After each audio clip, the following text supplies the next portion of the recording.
So our season ended this past weekend at regionals, and unfortunately, most wrestling seasons don't end with the podium. They actually end quietly. And like many postseason tournaments, regionals is a very tough tournament. Everyone believes they're the one that deserves to make it to nationals.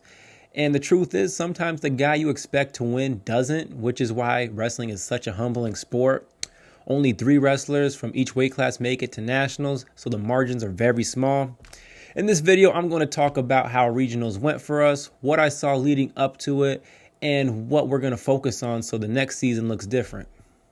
So welcome to my channel under the Fig Tree Faith Emotion. So I just finished up my first season as an assistant coach at a D3 wrestling program. And I'm going to talk about how this past weekend went.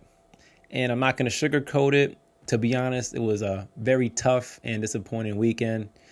Our glimmer of hope, he went 2-2, and he was the only one out of the full team, 10 people in the lineup, to win a match. So he won 2 matches. Everybody else went 0-2. So that's where our program is currently right now. And to be honest, it is a very tough region, and there's no excuse there. But our region, I believe we're in Region 3, and they announced on the big speaker that our region is the toughest region in the nation. So very tough region. There's people in weight classes like top 3 people go to nationals. There's people that placed 4th and 5th that are ranked in nationals, but they're not even eligible to go to nationals. So, and they talked about that in the coaching meeting, that they're actually going to change up the region so it's not as crazy next year. So at least we'll benefit from that next time. But as far as this year goes, we should have definitely been able to pull off some of those wins for sure as a program.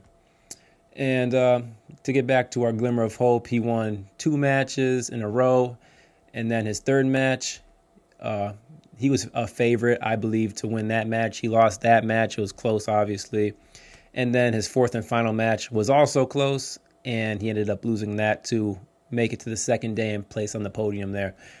But as far as everyone else goes, 0-2, and it's not like we were getting beat up all day from every single match. But a lot of them were close and winnable, but, no one was able to pull it off, and that's where we're at right now. What stood out to me as a coach that would, hopefully fix this for next year if I focus on it more, and hopefully they focus on what the issue is that I've been communicating with the guys after watching a couple matches from someone, I could tell what their issue is as far as wrestling goes.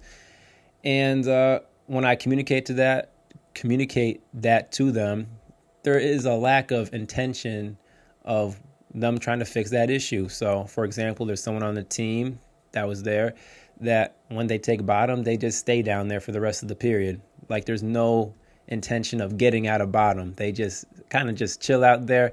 And they actually, when they're broken down flat, they stick their feet up, which, communicates to the referee. And I keep telling them this, that, you're not doing anything to get out.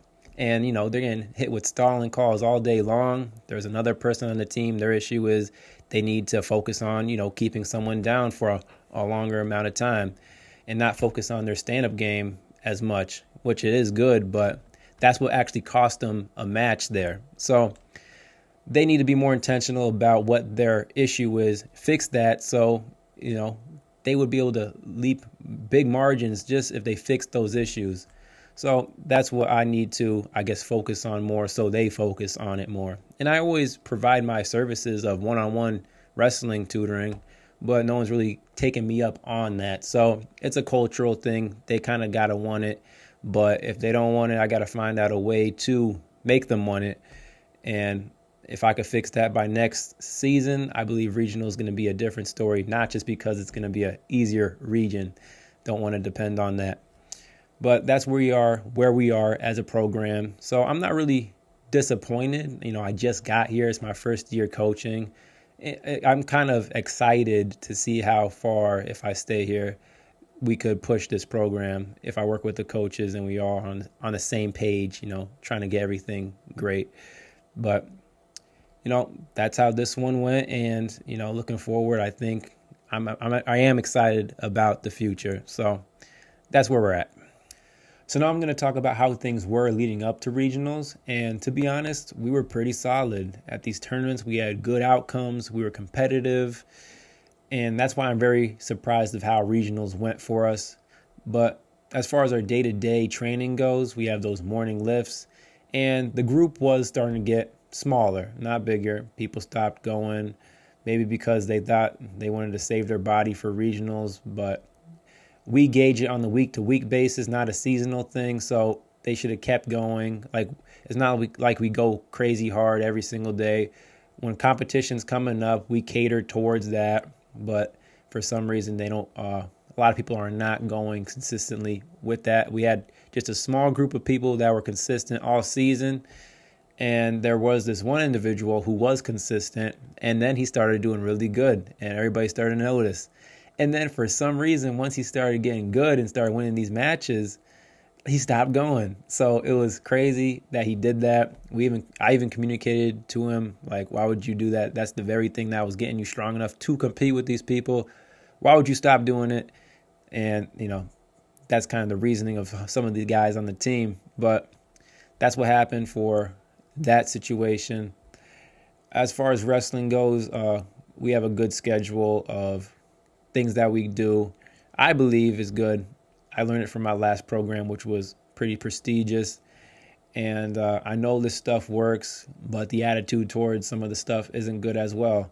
So when I say a certain drill, like the shook and follow drill, one individual always has an attitude about that drill. You can see it in his face. And as a coach, I start to notice this stuff of what coaches go through. Like when you say something, the reaction from the people that you're coaching.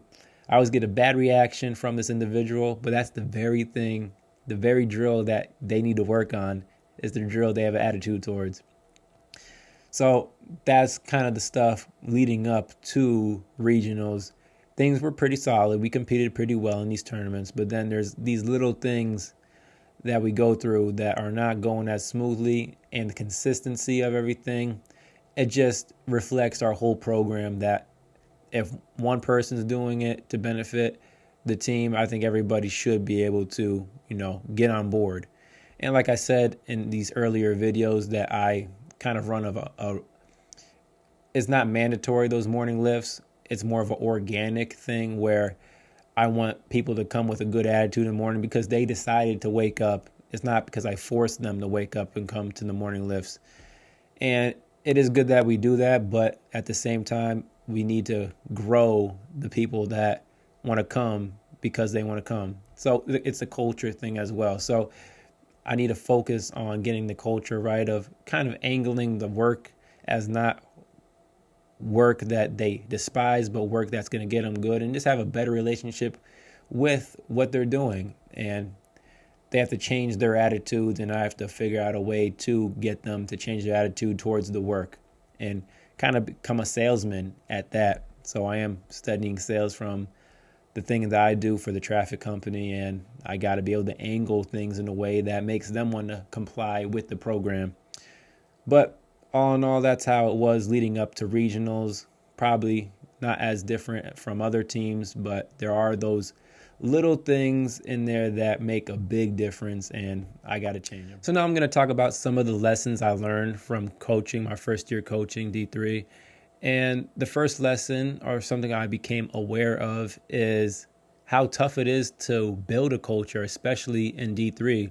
That's why I respect like D3 coaches kind of more than D1 coaches when it comes to building a very solid program. And that's because there's no incentive in D3. There's no money I could throw at somebody and say, here's your scholarship, now you got to wrestle. You have to build it organically, like we try to build that morning lift. You got to want to put the work in, the extra work in, not because you're getting paid for it, but because you want to be the best version of yourself.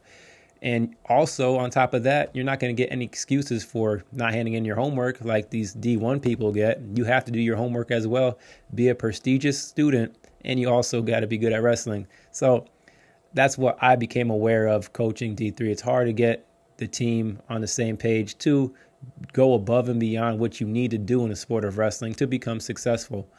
So that's what I realized my first year coaching.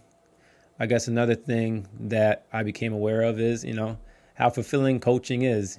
It's not just about getting people good at wrestling. It's about trying to improve their life. When you improve other areas of their life, wrestling just happens to come more naturally. And that's kind of what I try to speak life into some of our wrestlers. And when you could see that difference of what you did, what you said, what you kind of put your time in to help them out to do, and they become better for it, it's very fulfilling to see their success, and it kind of feels like your own. So that's another thing that I learned my first year coaching. And I'm sure there's other things that I learned this year. There definitely are. But those were definitely the biggest two things that, I became aware of my first year coaching. So the off season officially starts right now. So moving forward, what we're going to do next week is we're going to start open mat at least 3 days a week. And it's not going to be a structured practice. I'll be there to structure it if they want me to. But it's going to be an organic thing where they come in, they roll around, and hopefully they give some intention to the things, the hole in their game. If they could just fix that one thing that's, causing them to lose all these matches, that one weakness, that would be awesome. That would be a successful open mat use.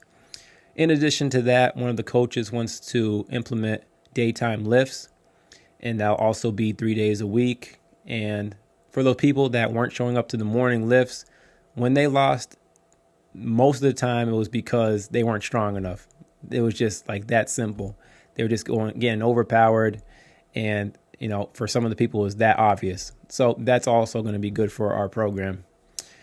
And that's what they're going to do while they're on campus. Now, when they get off campus in their home, it's going to be up to their own willpower to motivate themselves to go to the club wrestling while they're probably going to work as well. And also, get some lifts in as well. There are going to be some local people that I'll be rolling around with and probably lifting with as well. And that's going to be good too. But that's what I have in store for the off season as of right now. Well, that's it for this episode of Under the Fig Tree FM. And that concludes my first year as an assistant coach at a D3 wrestling program. And I will continue to share the things I learned along this journey, as well as other aspects of my life. Hope you enjoyed it, and by the grace of God, do your job.